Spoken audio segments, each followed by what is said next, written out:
وعلى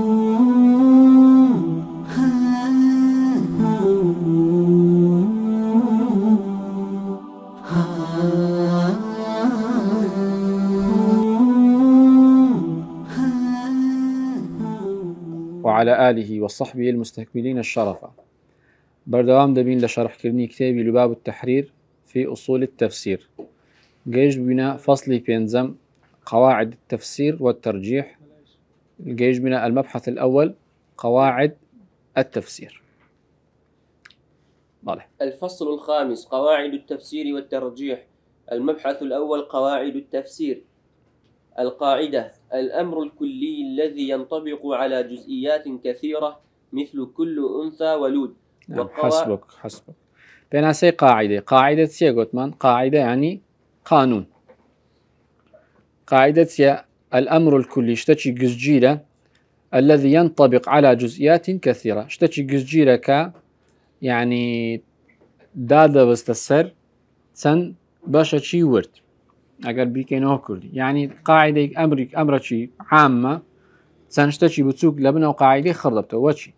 كل أنثى ولود أو قاعدة شي عامة همو ميك ولودة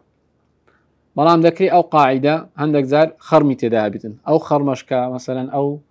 يعني أو استثنائي كلو قاعدة يرود ذات مثلا أما أنثى من هي عقيمة مية بلام ولودني من ضالي نابي نزوك هبوني آفرتشي نزوك أو قاعدة نقض ذكا أو قاعدة يعني بوتصل ذكاتوا أو يا ساقشتي بوتصل ناكاتوا لبرو حالتشي نادرك هبوني نزوكتشي فقاعدة لشرط شو كان قاعدة أو ياك أمرشي كلي بيتن أمرك بيتن لسزوريني تطبيق بيتن تفسيرش بامانشي أما أو قاعدانك لتفسيري وباسي دكين إستا أو يازدا قاعدة أو يازدا رسائي زانستي أصولي تفسيري لسر زوريني آيات كان تطبيق دبي لسر زوريني آيات كان زيبا زيدي بلا معنى ويني لسر هر هم آيات كان زيبا زيبي وهبوني تسن حالة شي نادر وتسن حالة شي نامو وانا كاتن رساكي بوتصل بكاتوا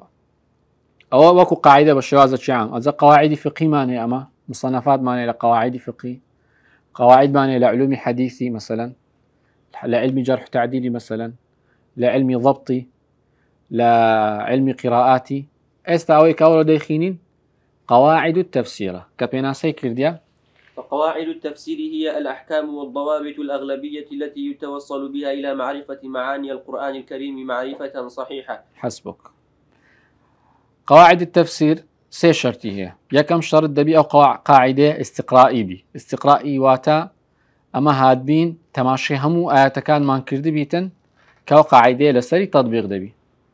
وآيات كان القرآن جلبروي محصورة ومعلومة لكنما يعني لكنما الباسي كدرين لكنما بس ما في أهل تفسير أنا خدي خومان يعني لكن أهل علمي تفسيري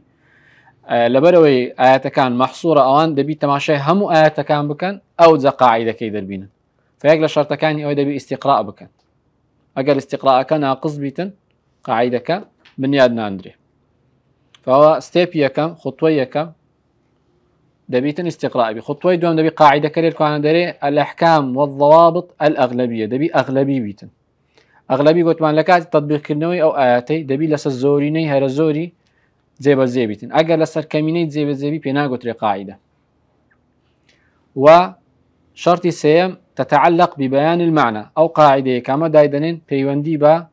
معنى آيات كان بيتن أجر بيتو قاعدة كبيوندي بإعراب قرآني بيتن أو نابت قاعدة تفسيري دبت قاعدة نحوي إن شاء الله واضح لك أنت فعليك وأنا سي شرط من دانا استقرائي وأغلبي تتعلق ببيان المعنى دلت الأحكام والضوابط الأغلبية أو أغلبية كيا كدلت الأحكام والضوابط أوش دبيتا استقرائي بها تابي بقولة ضابط تابي بقولة حكم التي يتوصل بها أو ثمري قاعدة كيا استفادة قاعدة كيا إلى معرفة معاني القرآن معرفة صحيحة فهو أما استفادة لقواعد تفسير دكين لو جيشتن بمعنى درستكي آياتكاني قرآن وريشي دورمان لو كردكاتو بالي. وإليك 11 قاعدة لغوية مع التمثيل يازد قاعدة لغي عربي باز دكين لغوي لقر نمونه. القاعدة الأولى لا يجوز تفسير ألفاظ القرآن بغير ما تعرفه العرب من كلامها، ولتفسير ألفاظ القرآن وأساليبه بغير لغة العرب صور منها. طبعا قاعدة كمان هي لا يجوز تفسير ألفاظ القرآن بغير ما تعرفه العرب. نابت القرآن بمعناك تفسير بكريتن كعرب نيزاني بيتن. لولا برخواي برقار سبحانه وتعالى فرميتن إنا أنزلناه قرآنا عربيا. لا آية كده فرميتن قرآنا عربيا غير ذي عوج. باشا فقرآن بلغة عرب دابزيا ولنا لغة عربيش زورني لغة قبائل كانت تدا. كتابك مان هي بنامي لغات القرآن رواية كريل ابن عباس دكتور صلاح الدين المنجد تحقيق كرديا باسي آيات شتكا مثلا دري أو آيات أو نوع لفظة أو نوع استعمال لغوية لغة هذيلية أو نوع استعمال لغوية لغة طيئة أو نوع استعمال لغوية لقرآن لغة قريشية وغالب قرآنش بلغة قريشي دابزيا وكاتك مصحف ينزمع كرت إمامي أبو بكر إمامي عمر بتشان قلت جمعية كان بزيد كوري ثابت يان قلت يان أجر بيتو لقراءات قرآني دو قراءات هبو كما قراءات بجيرة قريش لأنها أفصح العرب ولأن النبي صلى الله عليه وسلم من قريش. باش فاو كتاب ابن عباس بونوعيا بنامي لغات العرب كتابة شي كرتا سن أسلوبة شي لباس كريا ك لابن عباس روايات كريا بله. أولا وتفسير ألفاظ قرآني بغير لغة عربي تن شيوتشي هي يقل الشيوة كانيان شيوية كمي شيوي دومي شيوية كميان اختراع معنى لغوي لللفظة لم تتكلم به العرب. يعني درس كرني معناك لو لفظة عربي عرب معناه بكاريان نهي نابتا لنموني كلمة استواء أهل كلام استواء باستلاء أو كرديا معناه كرديا قلت يعني استواء بمعنى استلاء إيديت وبيت شي شعري منحول يعني هنايتوا قد استوى بشر على العراق من غير سيف ولا دم مهراق. طبعا أو بيت إشكالياتي كم أو بيت ثابت نية كبيت شي عربي أصيل بيت يعني بيت شي منتقدة دوامين شد لعربي نزان ككلمة استواء بمعنى استلاء بكارهنا بيتن. لو أنا إمامي أصمعي رحمة خوالي بيتن درزور قرايمة لدو كلمة استوائي هيتس عربية كم نديتوا كلمة استوائي باستلاء استلاء يعني واتا دز بصدا قرتن واتا سيطرة كردن. فأو معنى لغوي لو كلمة لو لفظ استوائي كلا قرآني هاتية أو معنى كمعنى استلاء كأهل كلام درستيان كرديا لم تتكلم به العرب فلا يجوز تفسير القرآن به. زائزنية قرآني بلفظة تفسير بكين بمعنى شي لو دروس بكين كعرب بكاري نهي نابت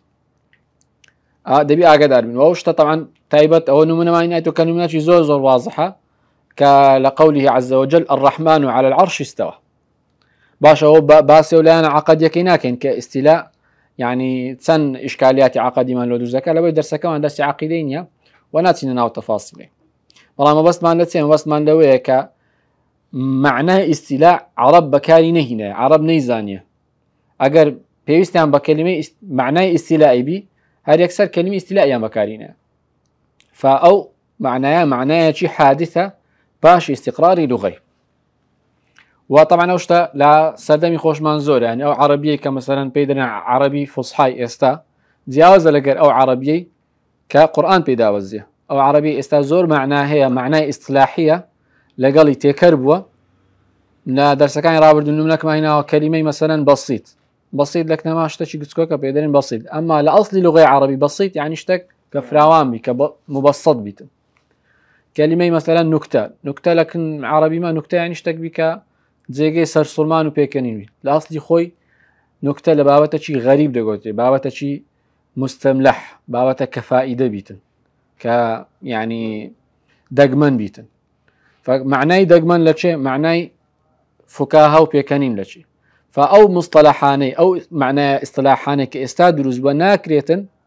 هقرتش لغوي بي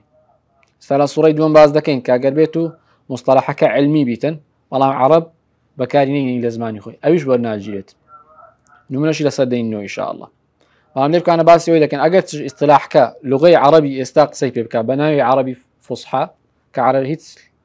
عەرەبێکی فوسحا نیە بەڵام ئیستلاحێکی حادثە تابەت بە سەردەمی مێنابی قورئانی حمل بکەین لەسەر ئەو ئیستلاحی کە لە سەردەمی لەو معنایە تایبەتیانە دانرایە. بەڵێ الصورة الثانية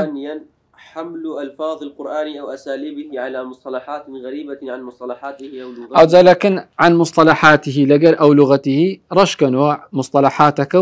أو كي عن لغته التي نزل بها بونوعي درين. الصورة الثانية ثانيا حمل ألفاظ القرآن أو أساليبه على مصطلحات غريبة عن لغته التي نزل بها بونوعي معناها شيء ريكتر ما نداتي شكا كلمة مصطلح له قرآني بكار دارين مثلا أو مصطلح قرآني دطانين برين أو عادات قرآنية بلانات ناي برين أو مصطلح قرآني إشكالياتك ما له دروس ذاك على بيو قرآن اصطلاح نية قرآن لغة عربة أصلا استقراري عربي ومعنوي عربية تاسر دايما فضل كي دقرت له قرآني أجنا عربي جوكو هر زمانة شديكا قرآن كاري بسر دادهات ئێستانەمان دەتانی ئەمن و ئەتووی کە لە قەرنی 15 هیجرینە کتێبەکی عەرەبی بخینەوە کە لە 200 هیجری نووسراوی لە 300 هیجری نووسراوی بۆچ کتێبی تەبەری لەبەر ئەوەی کە قورئان بە لوغەی عەرەب دابەزیە ئەو لوغە عەرەبیە پارێزراو بووە هەتا سەردەم لە دوای سەردەم و هەتا ڕۆژی قیامەتیش پارێزراو دەبی لەبەر ئەوەی فەهمی قورئانی لەسەری بەندە ئەگەر بێت و لوغەی عەرەبی گۆڕانکاری بەسەردا بێتن و لناو بتسيتن أو كاتي تكليف رفع دبي خواهي قول سبحانه وتعالى كم محاسبة خلق لك أقر بيتو نتوان لقرآني تبقى كيك لوسائل كاني تيجيشتن لقرآني لغي عربة فناكرية أما برين مصطلحي قرآني كفكلمي عن مصطلحاتي لبرهندي رشمان كله باشا كتفسير لفظ الذرة في القرآن بمصطلح الذرة الفيزيائي المعروف اليوم لكنما الذرة يعني أتوم قرديلة كبيكاتي لا بروتون ونيوترون وناوتش فيعني أما ناكرية أو ذرية كالقرآن هاتية كمعناه لغوي معروف إياه بو ذرية تبقين كيستا فيزيائية كان بكاري دين بهمان شيوة للقرآن مثلا الأرض والشمس والقمر والكواكب والنجوم هميان كلمات مدلولي خوان هي بلان لسرديمة مثلا أما درين شمس أستيريا وناري نما درين شمس أستيريا لكنما لا مصطلح علمي فلكي معاصر درين شمس يكل أستيريا كان وقمر أرضيش كوكبة فرق بين كوكب ونجمي تسي لكن مصطلحي كوكب أويا كروناتشكي لخوي نبيتن نجم أويا كروناتشكي لخوي بي أما إشكالات ما لقوا مصطلحين كوكو علمشي فلك استعمالي لك بكار دين سرسر وسرسان بكار من بلام حمل كرني أو معناه لسر قرآني إشكاليات ما له دروز لك لقصة إبراهيمي تسد خواي برجع فرميتن فلما رأى الشمس دوادري فلما رأى القمر دوادري فلما رأى الكوكب أقربيت قمر كوكب با خواي قوله دوباره نذكردوه فدوباره كرنوي خواي برجع سبحانه وتعالى لو سيشتي معناه أويا مدلولي كوكبي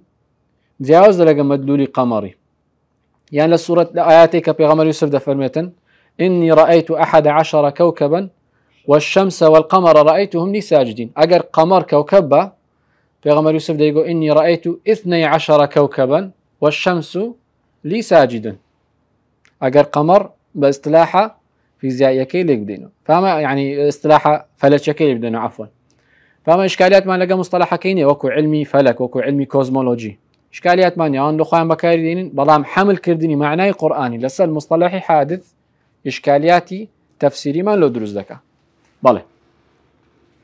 القاعدة الثانية إنما يحمل القرآن على الأفصح من وجوه الإعراب ومثال ذلك رد النحاس في كتابه إعراب القرآن وجه الخفض على الجوار وجه الخفض لسري بن سن وجه الجر كما خفض زور بكارنا يعني أحكام إعرابي لك لما سيشتا مرفوع ومنصوب ومجرور فلباتي خفضي جري بكار بين أجرتش مثلا نوع الرومية هربا جري ده تنخفض أو كطالب علمي يعني يشتي دزاين بلام أو بله عفو بله مشكلة إشكاليات ما لقوني بلام أو مشهور تراتا أو ابن وجه الجر يعني رشمك خفضكش بابي من لسري بنوسن بقسكي الجر. وجه الجر على الجوار في قوله أزلباتي جواري بنوسن على المجاورة. تذكر كتابة إعرابية كاني خومان جواريان بمجاورة بكارينا يعني أو كمثلا واضح ترى. قوله عز وجل يسألونك عن الشهر الحرام قتال فيه لعدم فصاحته عند العرب ووقوعه شاذا. أو وقوعه شاذا دري إنما يحمل القرآن على الأفصح من وجوه الإعراب. يعني كاتا كما إعراب قرآني دكين يقلق قاعدة كان أو كاما إعراب إعراب تيا إعراب تحليل كردني كلام عربي. إعراب شتاك أما بيجتمان بي عربي متقدم صحابة تابعين بيجتمان بإعرابي نبوة أوان توماتيك لكاتي قصة كردني إعرابيان زانية بس سليقة زانيتيان بلان أما بيجتمان بإعرابي تا تحليل الكلام وان بكين يعني أنا لا يسيب كين شي بكين أو تيب لبرتسا أو كلمة بمخفوضياتها بمجرورياتها يستعليك وأنا أول كموضوع الشاهد لبرتسا قتال فيه بمجروريات لو خايف برقاني فرموا يسألونك عن الشهر الحرام قتال فيه لو بمرفوعيناتها نحاز دريتن يقلق قول كان أو مجرورة لبروي مجاوري بيش أخوي كرديا عن الشهر الحرام لبروي أو مجرورة شهر الحرام حرف جري لبيشاتي كعنا قتال فيه يكش ومجروريات لبروي زيراني يكتر عادة اشتاق زيراني يكتر بيتن حكمي ورد قريتن مرام أو نوع حكم إعرابية كما مستوى يوسف زيادة دزانيتن فصيحني ولا لغة عربي يعني قاعدة الشاذة اعتماديا كرت سر أو جملة كدرين هذا جحر ضب خرب أو قلت يعني أو خريبة لبرتس مجرورة بروي مجاوري مجرورة شبيش أخوي كرديا بلام أو قاعدة شاذة لبروي أقربي كان مثنى عرب تدلتن هذان جحرا ضب خريبان خريبان يديركوانا مجرورني أقر أو قاعدة رازبة جر على المجاورة يعني خفض على المجاورة دبابي قد بقى هذان بحرا ضب خريبين أقر مجرور بقى بلام ليركوانا قاعدة سكا شاذة خرمبو فبينا قلت لي قاعدة شي لغوي فصيح هذه صواب تيلا إعرابي أو آياتي صواب لو آياتي أويكا مجرورة يعني مخفوضة على التكرير يعني على التكرار يعني معناه آياتكيتيا يسألونك عن الشهر الحرام ويسألونك عن القتال فيه يعني عن قتال فيه فسببكي أويك أو والله أعلم أصوب الأقوال قولي ديكش هي لا يعني إعرابي آياتي بلام أو يعني أصوب الأقوال كقول كسائي مدرسة أهل كوفيك زوريني كتابة كاني نحوي لسيري درون والله أعلم ما مستموسى بسيارة كتابه يعني سرد جوار كده جوار لزمان عربية جوار قاعدة كي شاذة وفصيح نية تيجيشتي يعني ما إشكاليات ما لوينية كمجرورة مجرورة كساوتة وقرآن هاتية ومجرورة يعني حتى فصيحك بإله فصاحك بالضبط يعني لا يحمل القرآن على الأفصح من وجوه الإعراب أوجه الفصيحة بلغ ما أفصح أو ما أفصح تلبال. القاعدة الثالثة الجملة الاسمية تفيد الثبوت ومثال ذلك قول إبراهيم عليه السلام أو عز وجل أنهم يغلط لا أو كيد بهم يتسابق عليه السلام للملائكة سلام بالرفع في قوله عز وجل ولقد جاءت رسلنا إبراهيم بالبشرى قالوا سلاما قال سلام يعني سلام يعني أو إنك ننسى أو تجويد. قاعدة السيم يعني الجملة الاسمية تدل على الثبوت أو استفادة سيدة كان لتفسيري معناه إضافي من دلات يعني تمشوا آياتي بكين ملائكة سلام يعني لبيغمبر إبراهيم كرديا بجملة فعلي سلام يعني كرديا لبرو تقدير الجملة كيوان سلمنا سلاما أنقول ظن فرق بين الجملة اسمي وفعلي يعني بيوزنا قالوا تنباسكم جملة فعلي أو جملة كبفعل دست بدك أو جملة اسمي كباسم دست بدك ياخذ تقديم وتأخير تده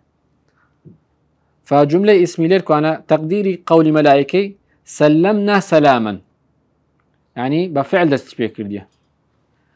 والله بيغمبر إبراهيم عليه الصلاة والسلام كوالامي دايتوا تي فرميتي سلام يعني سلام عليكم بجملة اسمي جوابي دايتوا ابن القيم لجلال الأفهام دريتن سلام دانوكي إبراهيمي باشتر لسلام كرنكي ملائكي لبروي بيغمبر إبراهيم عليه الصلاة والسلام بجملة اسمية جملة اسميش ببردوامية أوان بس لو حالتي سلام لذكن بلان پیغمبر إبراهيم دري همون كاتك أنجو سلام لسلام بن فمعناي جملة اسمية كي كبيغمبر إبراهيم بكارينا عليه الصلاة والسلام معناي ثبوتي دقينيتن كلا همون كاتو سردمتشي أنجو سلام عليكم بلان ملائكة كقولتي سلمنا سلاما أو طبعا دخلت عن نظام جملة فعلي تلا فعلي زمن شيء معينة يعني ماضية يعني مضارعة يعني مستقبلة بلان جملة اسمي لها مكاتشة فليركو أنا بغمر إبراهيم أو قاعدي أو كذا إذا حييتم بتحية فحيوا بأحسن منها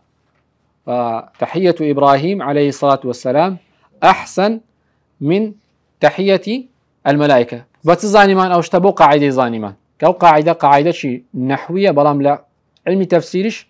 استفادة من ليكر نمونش كبيني ولا نفس قاعدة خايب ورقال سبحانه وتعالى كباسي منافقين دك على سورة بقرة ومن الناس من يقول آمنا بالله وباليوم الآخر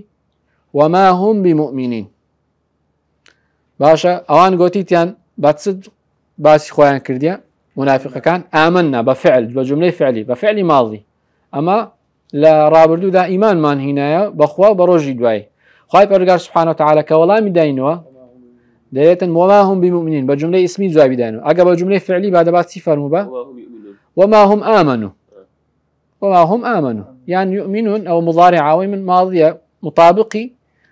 أو كيوانا يعني بتاوي نفيوي بلام كمان أبلغ ترى وما هم آمنوا يعني وما هم بمؤمنين كلفظ قرآني بمؤمنين لبرتسم ثبوت بالضبط أو يقلب فائدة كاني أو أو جملة اسمية في جميع الأزمنة أو منافقانا نلا رابردو نلا إستان نلا مستقبلش إيمان ناهنا وما هم بمؤمنين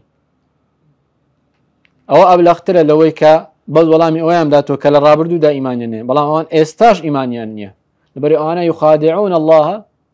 والذين آمنوا إلى آخر الآية فأوش بهمان شو استفادة من لكر لا قاعدة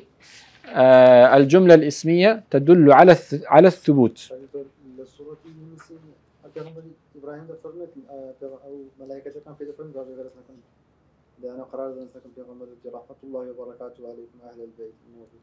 بالله يعني كان رحمة الله وبركاته وأجل جملة اسمي آخر آية كم بينه بأسلام استحضارناكم راستكي موضوع آياتك دربين لا أوي مصحفي لكن أخوات سيرشكا أو زبا بسيارك دوي واضح بيت أما بقاعدة سالم بخينه إن شاء الله تاتو درديني.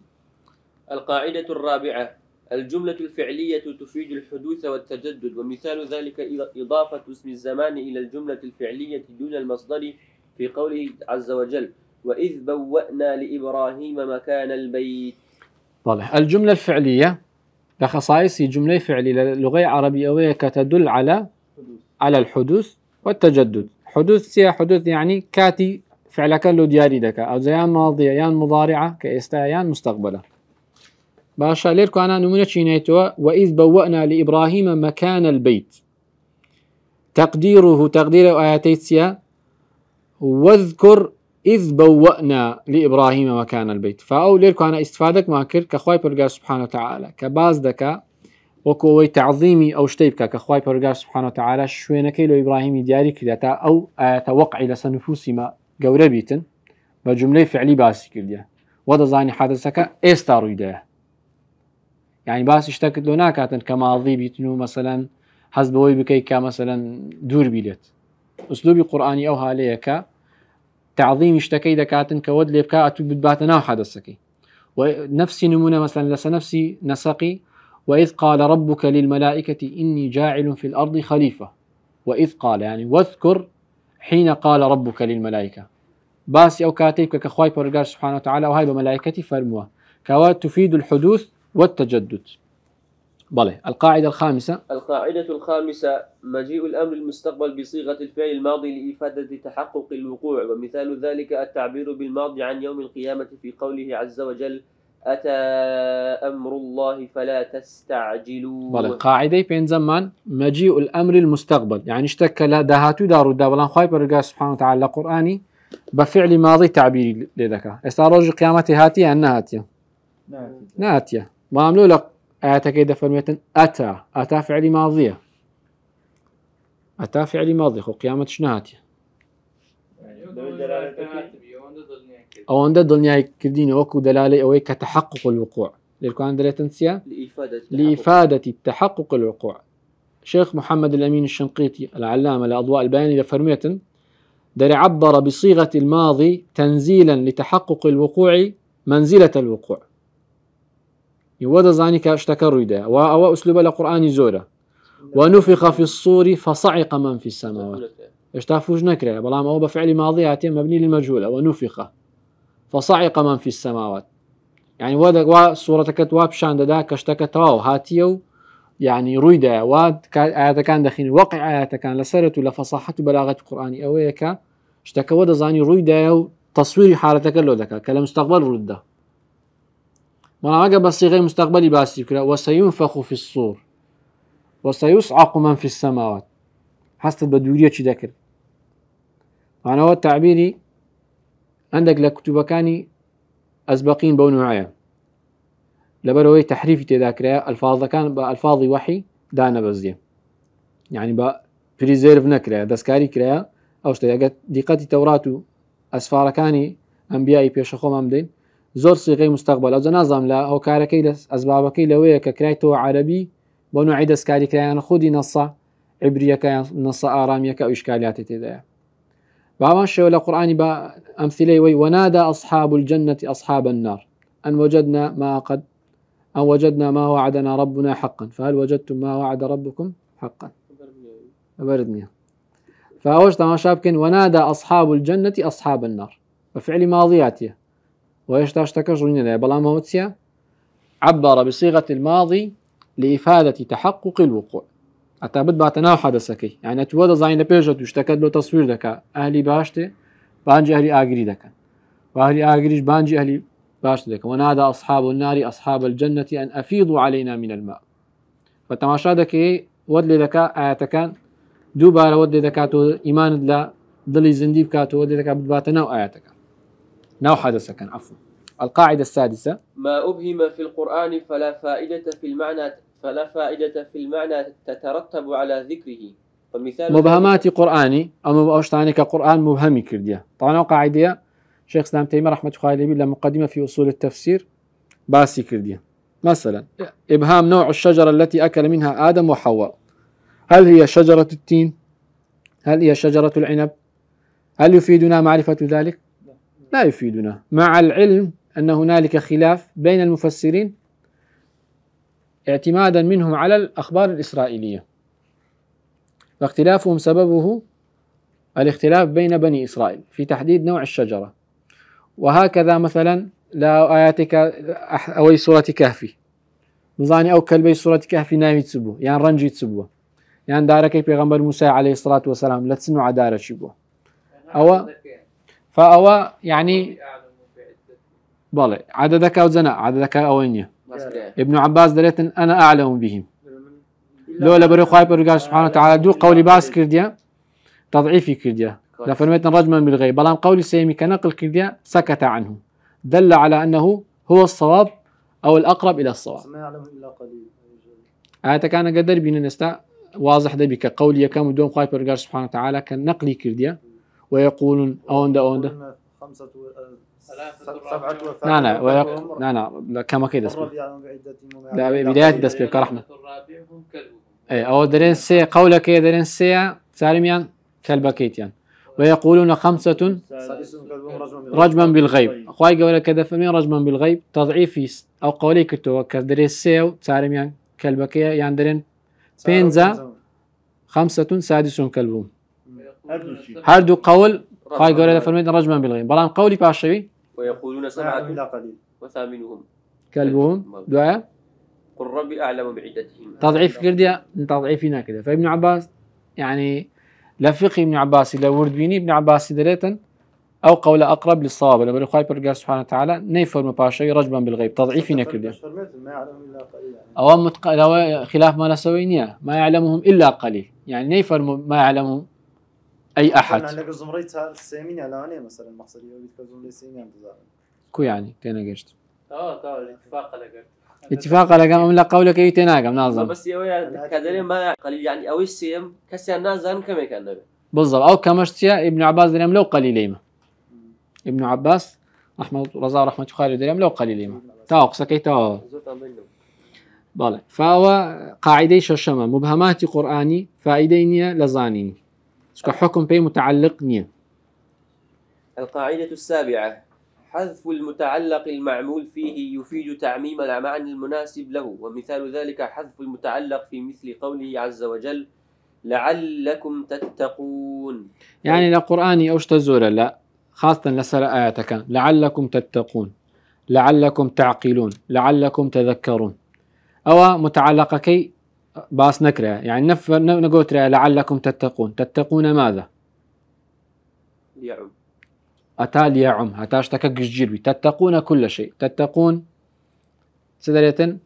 فيعم جميع ما يجب اتقاؤه من الجهل تتقون الغفلة والجهل والتقليد وغير ذلك، ومما يدخل فيه السياق كآياتكي بيش تماشادك إخوائي برقار سبحانه وتعالى باس يشتشكل باس المعصية تشكل ديا دعاء الآخرة كده فرميتن لعلكم تتقون يا كم معنى كداخل دبيتن سيا أو معصيتك لا نفس آياتك هاتي لسياق آياتك ودواج بامان شوى جرجير دبيتن هر معناك لمعناي كتتقون لقري متفق بيتن بامان شوى لعلكم تذكرون لعلكم تعقلون إلى آخره من الآيات التي حذف المتعلق المعمول فيه ليناسب تعميم المعنى والله أعلم. بالله. القاعدة الثامنة إذا ورد تفسير اللفظ بأكثر من معنى لغوي صحيح تحتمله آية بلا تضاد فإنه يجوز التفسير بكل هذه المعاني محتملة على سبيل تنوع الوجوه في التفسير، ومثال ذلك يعني دليل سبع قاعدة كيرون كين أوزا مثالك كيبخين دليل أقل بيتو تفسير لفظ زيادة لمعنى لغوي صحيح لهادبو وآياتك ذكرى أو معنى لغويان أقرتش زياواز من بلام ذكرى آياتك هلي بقريتن تضاد نبو لبينيان ذكرى هم آياتك هم معنى كان ور بقرين قلت معنا طريقي شيء طريقي شيخ ابن عثيمين لتفسير خوي عادة هذا الشيخ رحمة الله عليه بيت أجر آياتك يعني دو قول سي قول ليبي معناها كان شان زياواز بي خلاف هبي لبيني معناها كان بلام آياتك هري بقريتن هدو قول دلتن صوابه. مثلا ليركو أنا من شينايتوا لكلمة النجم قلت مع النجم دو قول لسر يتشان نبات يتشان نجم السماء دو معنى زياواز يعني زياوازنينا دو معنى زياواز نقبل دو لفظي زياوازنيك معنانا حرم خدي معناها كيد زياوازه أويدك لعاسماني أستير أويدك درخت للزاوية دو معنى زياوازه بلام لبرو التعارض لبين يعني ذكري خواي برجار سبحانه وتعالى باسي خبرك درباري هردو كان بي أستيرش سوزدي لخواي جورا دبا سبحانه وتعالى درختي سرزيش أو كساقين إيش سوزدي لخواي جورا دبا سبحانه وتعالى فكذا فرميتن والنجم والشجر يسجدان هردو شي دقرتوا لبرو آياتك حملي لكات نملاش كمان هي لو بابي كأخوات برجار سبحانه وتعالى فرميتن والليل إذا عسعس خلاف لبيني سلف إلى كلمة عسعس والليل إذا عسعس قيل والليل إذا أقبل يعني بدايات ليلي قول اليوم والليل إذا أدبر يعني آخري شوي أي أخوات برجار سبحانه وتعالى سندي بكام خوارديا ببدايات الشوي والليل إذا عسعس يأخذ بكوتاي الشوي دو معنى جواز النونية قولك لفظكش هر دقريت للغة عربي ذكري هردو قولي والبقرين طبيعي لبروي تضادني خواهي قرر سبحانه وتعالى سندي ببدايات الشويش خوارديا وسندي بكوتاي الشويش خوارديا هردوك وقتش فاضلة يكم بدايات الشوي وقت صلاة مغربية كوتاي الشويش وقت نزوليا والعصر بلد برين سيو تعرفوا دهر يعني قصد ومزين دري ظهر أنا بيم عن تكاب بالله والعصر برين السندي بدهري خوارديا والسندي با كاتي عصري خوارديا كعصر كاتي عصري جزء أكل دهري فإشكاليات مانيا جلس هردوك معناه حملكين ما دام تضاد نية لبينيان كعصر جزء أكل دهري جزء أو قول عامكية أو قول خاصة كيا فحمل كردني آياتي لسردو معنى جواز أجل تضاد نبيتن دتوانين هردو قولي والبقرين لو تيجيشتن لآياتها كان قلت معنا طريقي شيء طريقي شيخ ابن تيمية رحمة الله عليه بيتن بونوعي طبعا طريقة غير شرع علماء بس أو مكثرة زور لو بابتي زور مكثرة لو باب زور دقة نهايتين مكثرة بلا مثلا مفسر كان دي كونينة طبري تماشاك والليل إذا عص يقول يرد بجري زاري واجه طبري أو شتيدك دل جائز أن يكون المراد به كذا وجائز أن يكون المراد به كذا إذ لا تضاد بينهما والقسم يقع على الاثنين طبري أو طريقه هي والله مقلت لا شيخ زور متوسعة لو قاعدين رحمة الله عليه بيت فنكتفي بهذا القدر